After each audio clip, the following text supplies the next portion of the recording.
অন্ধকার রাস্তায় এত জোরে গাড়ি কোথায় যাচ্ছে না যাচ্ছে তার কোনো মাপকাঠি নেই। উপায় না পেয়ে ড্রাইভার হার্ড ব্রেক করে। তখনই শোনা যায় পেছনে দরজা খোলার শব্দ। ড্রাইভার তাড়াহুড়া করে মোবাইলের আলো মেরে দেখে হাসিবের লাশটাকে কারা যেন টেনে নিয়ে গেল। হাসিবের মা বাবা অজ্ঞান অবস্থায় সিটে পড়ে আছে। গাড়ি আচমকা ব্রেক করায় ইয়াসিন সাহেবও মাথায় আঘাত খায়। উনি জ্ঞান হারা। ড্রাইভার একা এই বিলের মাঝ রোডে। চারিপাশে ঘুটঘুটে অন্ধকার, যেন বড়সড় একটা ঝড় বয়ে গেছে। অ্যাম্বুলেন্স ড্রাইভার ফোনের আলো জ্বালিয়ে চারপাশে মেরে যাচ্ছে। দরজা আর গ্লাস বন্ধ থাকায় নিজেকে সেফ ভাবছেন উনি। হাসিবের চাচার জ্ঞান হারানো, মা বাবাও পেছনে লাশের মতো পড়ে আছে। অ্যাম্বুলেন্স ড্রাইভারের বুকের ধুকপুকুনের শব্দ চারপাশে যেন ছোটাছুটি করছে। পরিস্থিতি স্বাভাবিক হয়ে গেছে ভেবে উনি আবার অ্যাম্বুলেন্স স্টার্ট দেওয়ার চেষ্টা করে। কয়েকবার স্টার্ট দেওয়ার পরেও উনার চেষ্টা ব্যর্থ হয়। একদিকে ভয়, অন্যদিকে এখানে ফেসে যাওয়ার রাগ, দুইটাই উনার মস্তিষ্কে ঘুরপাক খাচ্ছে। জেদ করে উনি আরো কয়েকবার অ্যাম্বুলেন্স স্টার্ট দেওয়ার চেষ্টা করলেন, কিন্তু কোনো মতেই কোনো কাজ হচ্ছিল না। বাহিরে তাকিয়ে দেখে চারপাশে কোনো জনবহুল নেই। আবারও ডানে বামে নজরবাজ করতে করতে ওনার চোখ আটকে যায় সেই গ্রামে, অর্থাৎ যেটি রাস্তার ডান পাশে বিলের পর। ছোট্ট একটা লাইট দেখা যাচ্ছে। ড্রাইভার সিদ্ধান্ত নিতে যাচ্ছেন এক দৌড়ে সেই গ্রামে যাবেন। আবার ভাবেন গাড়ি থেকে নামলেই যদি কিছু হয়ে যায়। উপায়ন্তর না পেয়ে ড্রাইভার এবার হাসিবের চাচাকে ডাকতে শুরু করলেন। কয়েকবার ডাকার পরেও উনার জ্ঞান ফেরার কোনো নামগন্ধ নেই। এরপর অ্যাম্বুলেন্স ড্রাইভার ফোনের আলোতে সিটের পাশ থেকে পানির বোতল বের করলো। বোতল হাতে নিয়ে ফোন রাখলেন পায়ের উপর। কাপা কাপা হাতে তিনি বোতলের মুখ খুললেন। এরপর সজোরে সব পানি নিক্ষেপ করলেন হাসিবের চাচার মুখে। আচমকা পানির স্পর্শ পেয়ে হাসিবের চাচা লাফ মেরে উঠলেন। উঠতেই তিনি কান্না শুরু করে দেয়। আমার ভাতিজার লাশটা নিয়ে গেছে শয়তানগুলা। কান্না দেখে ড্রাইভার ওনাকে শান্ত করার জন্য বলে, চাচা কান্না করে কোনো লাভ নেই, এখন আমাদের নিজেদেরকে বাঁচাতে হবে। ওই দেখুন সামনে একটা গ্রাম, বিলটা পার হয়ে আমরা যদি ওই গ্রামে যেতে পারি তবে রাতটা কাটিয়ে দিতে পারবো। আসুন। ড্রাইভারের কথায় হাসিবের চাচা হ্যাঁ সম্মতি দিলেন। ড্রাইভারও এবার মোটামুটি সাহস পাচ্ছেন। তিনি হুট করে দরজা খুলে দৌড়ে যান পেছনে। ড্রাইভার মূলত এসেছিল হাসিবের মা বাবাকে তোলার জন্য, কিন্তু পেছনে আসতেই উনি দেখেন অ্যাম্বুলেন্স থেকে কিছুটা দূরে রাস্তার মাঝে হাসিবের লাশ পড়ে আছে, এবং সেই লাশের উপর 4-5টা কালো অভায়ব। অন্ধকার হওয়ায় শয়তানগুলোকে স্পষ্ট দেখা যাচ্ছিল না, তবে ড্রাইভার এইটুকু খেয়াল করেন ওদের দেহটা আকারে অনেক বড়। 4-5 জন মানুষকে একত্রিত করলে যতটা লম্বা হবে ঠিক ততটা গায়ের গঠন। অ্যাম্বুলেন্স ড্রাইভার তাদের দেখতে পেয়ে হুঁশ হারিয়ে ফেলে, মূর্তির মতো সেখানেই দাঁড়িয়ে যায়। এদিকে সেই বিশাল আকারের শয়তানগুলা হাসিবের দেহ ছিঁড়ে ছিঁড়ে খাচ্ছে। হাসিবের চাচা তখন বেরিয়ে এসে বলেন, কি করছেন আপনি? কথাটা শেষ হতে না হতে উনি দেখেন ওই অশরীরীদের, কিন্তু এতক্ষণ ঠিকই ছিল। এখন হাসিবের চাচার কণ্ঠস্বর শুনে সেই অশরীরীরা তাদের দিকে তাকাই। অ্যাম্বুলেন্স ড্রাইভার প্রায় কান্না করে দিচ্ছিল। বাঁচার যেন কোনো উপায় বাকি রইল না। ওদের চোখটা সাদা বর্ণের, পুরো দেহে শুধু চোখ দুইটা জলজল করছে। সেই মুহূর্তে ড্রাইভারকে চমকে দিয়ে হাসিবের চাচা চিৎকার মেরে বললেন, আল্লাহু আকবার, আল্লাহু আকবার, লা ইলাহা ইল্লাল্লাহ। দূর হয়ে যা শয়তান। এইভাবে আল্লাহর কালাম উচ্চারণ করতে করতে হাসিবের চাচা এগিয়ে আসে। তখনই চোখের সামনে সেই অশরীরীগুলা কেমন বিরক্ত হয়ে যায়। রাস্তার ঠিক মাঝখানে তারা হাসিবের দেহটাকে ছিঁড়ে খাচ্ছিল। হাসিবের চাচার মুখে আল্লাহর কালাম শুনে তারা বিদ্যুটে এক চিৎকার দেয়। এটি সেই চিৎকার যা তারা কিছুক্ষণ আগে শুনেছিল, অর্থাৎ গরুর গায়ের উপর অ্যাম্বুলেন্স তোলার পর যে ভয়ঙ্কর চিৎকার শুনেছে, ঠিক সেই শব্দ। ড্রাইভার ভয়ে এবার নিজে জ্ঞান হারানোর উপক্রম।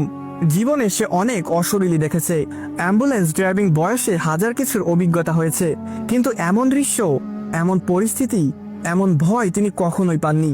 এদিকে অশরীরীগুলা চিৎকার দিতে দিতে হাসিবের লাশটাকে ধরে টানতে থাকে, নিয়ে যেতে থাকে রাস্তার বাম পাশে, অর্থাৎ বাম পাশে বিলের দিকে।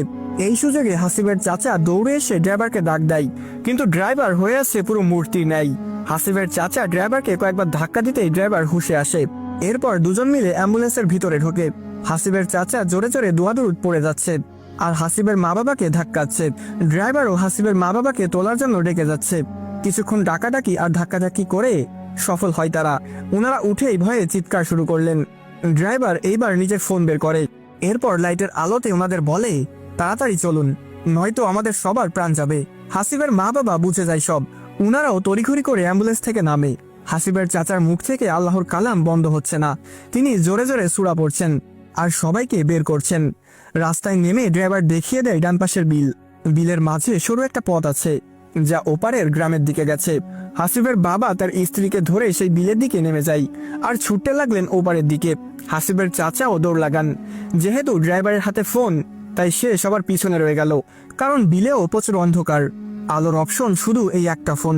যদি এখান থেকেই সব শেষ হয়ে যেত তবে হয়তো ভালো হতো, কিন্তু না, এখানেই সব শেষ হয়নি। আক্রমণ তো তাদের উপর মাত্র শুরু হলো। বিলের সরু পথে কিছু দূর আসার পরপরই পেছনে আবার সেই বিদঘুটে শব্দ শোনা যায়। ড্রাইভার এক নজরে পেছনে তাকিয়ে দেখে অ্যাম্বুলেন্সের ঠিক সামনে একটা মানুষ দাঁড়িয়ে আছে।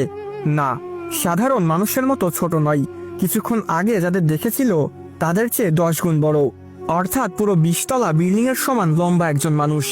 মাথা যেন আকাশে ছুঁয়ে গেছে। ড্রাইভার এমন দৃশ্য দেখে নিজেকে পারেনি কন্ট্রোল করতে। ব্যালেন্স হারিয়ে ধপাস করে বিলের মধ্যে পড়ে যায়।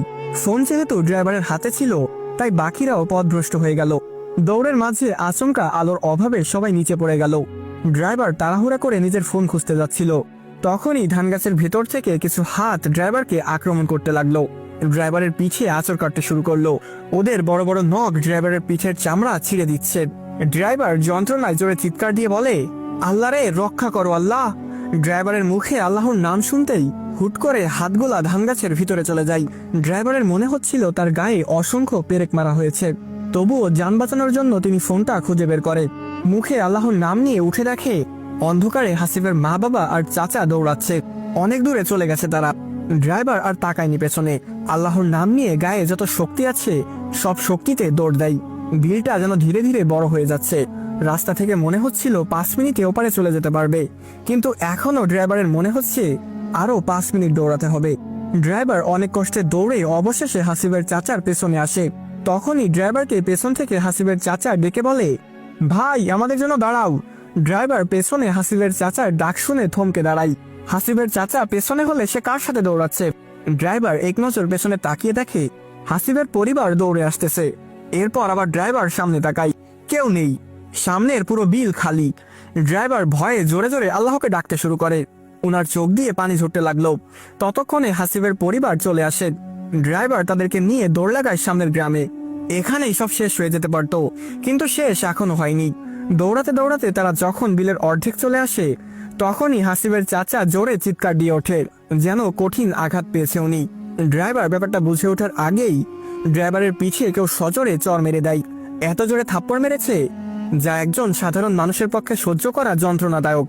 ততক্ষণে ড্রাইভার এটিও বুঝে যায় হাসিবের চাচা কেন চিৎকার দিয়ে উঠেছিল। কোনো গতি নেই, কোনো উপায়ও নেই। সেই থাপ্পড়ের যন্ত্রণা নিয়ে প্রাণ বাঁচাতে দৌড় থামায়নি কেউ। কিছুক্ষণ পর পর কেউ থাপ্পড় দিচ্ছে।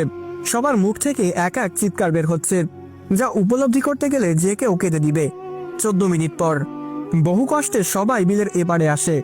বিল থেকে রাস্তায় উঠে দেখতে পাই সামনে একটা বাড়ির গেট, অর্থাৎ সেই হিন্দু বাড়ি।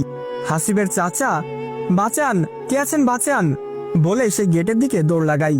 হাসিবের চাচার সাথে বাকিরাও ছুটতে লাগলো। ওনাদের চিৎকার শুনে হিন্দু বাড়ির লোকেরা ঘর থেকে লাইট নিয়ে বের হয়। সবাই উঠোনে একত্রিত হতে হতে হাসিবের ফ্যামিলি আর ড্রাইভার বাড়ির গেটে প্রবেশ করলেন।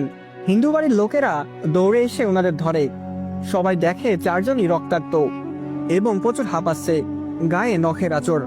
নখের আঁচড়ে মুরব্বীর পাঞ্জাবি আর ড্রাইভারের শার্ট অনেকটা ছেঁড়া। কারো বুঝতে বাকি রয়নি এদের কারা আক্রমণ করেছে। হিন্দু বাড়ির লোকেরা তৎক্ষণাৎ পার্শ্ববর্তী এক ডাক্তারকে কল দেয় আর উনাদের ধরে ঘরে নিয়ে যান। পরের দিন সকাল 7:11 আলতাপনগর গ্রামের ছোট্ট একটা বস্তি। সেই বস্তির মধ্যে ভাঙা টিন আর প্লাস্টিক দিয়ে বানানো একটা ছোট ঘর। ঘরটার ভেতরে শুয়ে আছে রিয়াজ। কিছুক্ষণ কর্মর দিয়ে রিয়াজ ঘুম থেকে ওঠে। এরপর বিছানায় বসে বালিশের চিপা থেকে একটা সিগারেটের প্যাকেট বের করলো। প্যাকেট থেকে একটা সিগারেট জ্বালাই। তখনই রিয়াজের ভাবি এসে বলল, মরবি মরবি, এই সিগারেট তোরে আর তোর ভাইরে কবরে লইয়া যাইব। কত খাইতে পারোস? দাঁত বেরাস না কইরা সিগারেট ধরাই দিছত। ভাবের কথা শুনে রিয়াজ গলা বেঁকিয়ে বলে, বন্ধ করো তোমার এই গাইয়া ভাষা। ভাইয়া দুনিয়াতে আর মেয়ে পাইনি, কাকে ধরে আনলো? ঠিক মতো শুদ্ধ ভাষাও জানে না। রিয়াজের কথা শুনে ভাবি রেগে বলল, কি, আমি শুদ্ধ ভাষা জানি না? না, আইসকা তোর ভাই বাসায় আহুক, বিচার যদি না দিছি তখন আমারে কইস।